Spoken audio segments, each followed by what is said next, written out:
When news first broke that Ibrahim Traoré had rejected tariff demands pushed by Donald Trump's administration, the world barely believed it. How could the young leader of a landlocked African nation dare to defy the United States, the global giant that for decades dictated the economic heartbeat of nations? But this was no rumor.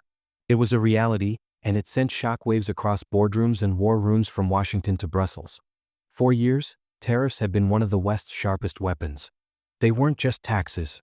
They were shackles crafted to keep African economies dependent and weak, forcing leaders into silence while wealth was siphoned away. These tariffs made sure that gold, cotton, and minerals flowed out cheaply, while finished goods returned at inflated prices.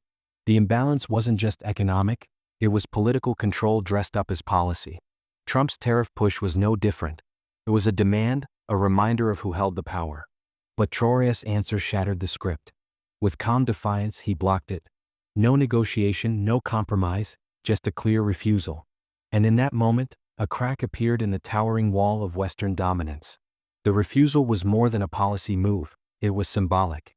For generations, African leaders had been pressured into compliance. Some resisted quietly, others paid with their lives, but few dared to challenge the West so openly on the global stage.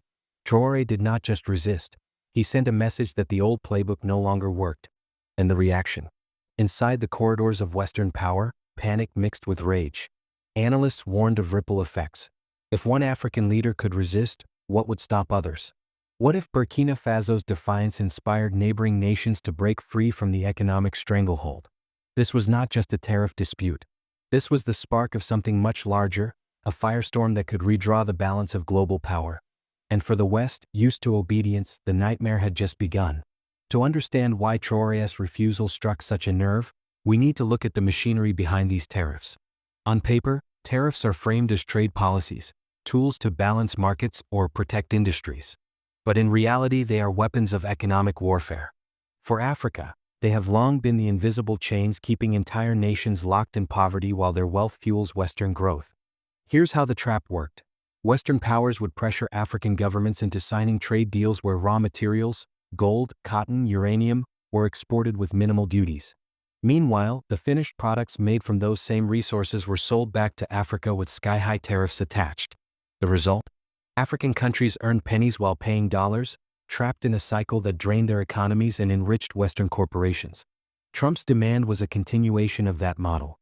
He wanted new tariffs that would tighten the screws on Burkina Faso, ensuring the flow of cheap gold and cotton while punishing the country for even considering partnerships outside the Western Bloc.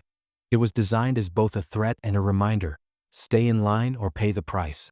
But Traoré wasn't buying it. He studied the policy, weighed its implications, and saw it for what it was: an attempt to keep his nation's sovereignty hostage. His response was not just no. It was a declaration that Burkina Faso would no longer be a pawn in someone else's game. The West was stunned. In Washington, policy analysts labeled it reckless. In Brussels, it was called dangerous. On television panels, so-called experts mocked Traoré, predicting that his economy would collapse within months. But beneath the noise, something more serious was happening. Investors started asking hard questions. If tariffs could be blocked by one defiant leader, what would happen if other African nations followed the same path? The refusal triggered a ripple effect. Across Africa, people who had long felt crushed under unfair trade deals saw a flicker of hope. Social media buzzed with messages of support. Finally, someone is standing up. From Ghana to Mali, from Senegal to South Africa, conversations began to shift. Could Africa break free from the cycle of dependency? Could one small nation light the torch for an entire continent? The West knew the danger. Control wasn't just about money, it was about psychology. If African leaders realized they could resist and survive, the whole system of exploitation could crumble. That's why Traoré's defiance felt less like a trade dispute and more like the start of a rebellion. And for the first time in decades, the world saw a leader who didn't flinch when the most powerful nation on earth tried to tighten its grip. But if Part 2 revealed the trap, Part 3 would reveal the consequences. And the West was not ready for the storm that was coming. When Traoré blocked Trump's tariff demands, the reaction was immediate and brutal. Washington didn't waste time sending angry press releases. They moved straight to pressure tactics. First came the financial squeeze. International lenders suddenly reviewed Burkina Faso's credit lines. Development funds were delayed. Promised aid packages vanished overnight. The message was clear: defy us and we will choke your economy until your people turn against you. Then came the media war. Western outlets began running stories painting Traoré as a reckless strongman, a leader driving his country into isolation. They questioned his legitimacy, exaggerated Burkina Faso struggles, and predicted chaos. For the West, this wasn't just about trade anymore, it was about sending a warning to the entire African continent. This is what happens if you don't obey. But the strategy didn't go as planned. Instead of folding under pressure, Traoré doubled down. He tightened alliances with neighboring countries like Mali and Niger, both of whom had also grown tired of Western control. Together, they announced joint infrastructure projects, regional trade deals, and even defense pacts. It was the birth of a new kind of African solidarity, one that terrified Western policymakers. Meanwhile, the people of Burkina Faso rallied around their leader. Crowds filled the streets carrying signs that read, "No more exploitation," and "Africa for Africans." What the West had hoped would be Traoré's downfall turned into his rise as a symbol of resistance. And here's the twist the West didn't see coming. The crisis began to boomerang back. European industries relying on cheap African exports suddenly faced higher costs and delays. Gold shipments slowed. Cotton prices rose. Energy firms depending on African uranium started panicking. For the first time in years, the West felt the sting of its own tactics, proof that the system wasn't as unshakable as they thought.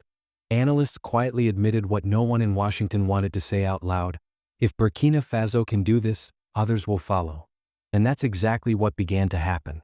Across Africa, leaders who had long stayed silent started to whisper about alternatives.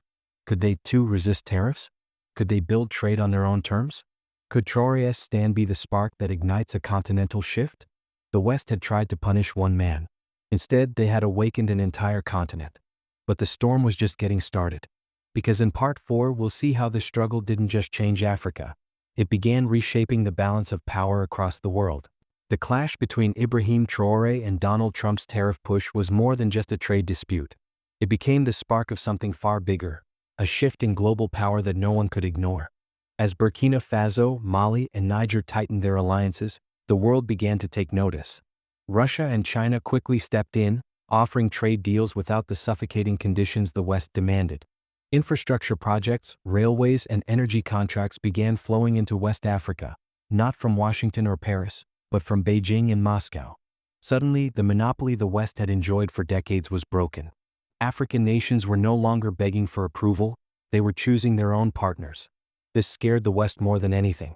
Because if Africa could rise, if Africa could redirect its resources and alliances, then the entire global economic order could begin to tilt.